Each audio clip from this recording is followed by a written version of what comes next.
রমজানের পরই যদি মালিকরা আমাদের দাবি মাইনে না হয় আমরা লাগাতার কর্মবিরতিতে চলে যাব। 2009 সাল থেকে এই পর্যন্ত দেখতেছি কোনো সরকারি কথা দিয়ে কথা রাখে না। আমাদের এই আজকে যে কর্মসূচি পূর্ব নির্ধারিত কর্মসূচি আছে, আজকে বেতন মূল্যের দাবিতে আমাদের সমাবেশ হচ্ছে। একই সাথে আমরা এটারও প্রতিবাদ জানাচ্ছি। বর্তমানে যে বেতন দিচ্ছে মালিকরা, সে কোথাও 3000, কোথাও দিতে 4000 সর্বনিম্ন। এই রাষ্ট্রের যে সরকার ঘোষণা করছে, এটি গেজেট হয়েছে সর্বনিম্ন 13,050 টাকা বেতন, কিন্তু আসলে অদ্যাবধি এগুলা কোনো মালিক বা কোনো প্রতিষ্ঠান থেকে দিতেছে না। আমরা বিগত সরকারের আমলেই আমরা বিভিন্ন জায়গায় যখন অবজারভেশনে যাই, সেখানে কী দেখতে পেলাম, শ্রমিকের নিয়োগপত্র নাই, পরিচয়পত্র নাই, হাজিরা খাতা নাই। এই যে অবস্থা, এই অবস্থার থেকে যেমনি একটা গেজেট ঘোষণা হয়েছে, যে সরকার ঘোষণা করছে পরবর্তী সরকার হবে, তার হচ্ছে বাস্তবায়নের দায়িত্ব হচ্ছে সরকারের।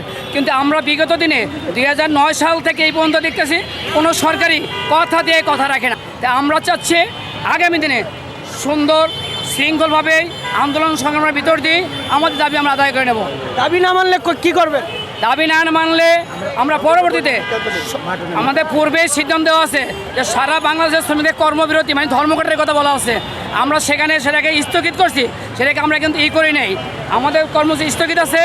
আগামীতে রমজানের পরই যদি মালিকরা আমাদের দাবি মাইনে না হয় আমরা লাগাতার কর্মবিরতিতে চলে যাব। মালিকরা মানতেছে না, এরা বিভিন্ন সময় অজুহাত দেখাতেছে। একজন মালিক একটা দোকান থেকে 2টা 3টা 4টা দোকান করতেছে, কিন্তু আমরা শ্রমিকরা প্রতিদিনই নিষ্পৃষিত হইতেছি। আমাদের যে বেতন দেয় 4, 5, 6 হাজার টাকা, এটা দিয়ে কিন্তু আসলে আপনারা জানেন যে বাংলাদেশে বর্তমান যে জিনিসের ঊর্ধ্বগতি, তা দিয়ে মাসে 15 দিনও চলা যায় না।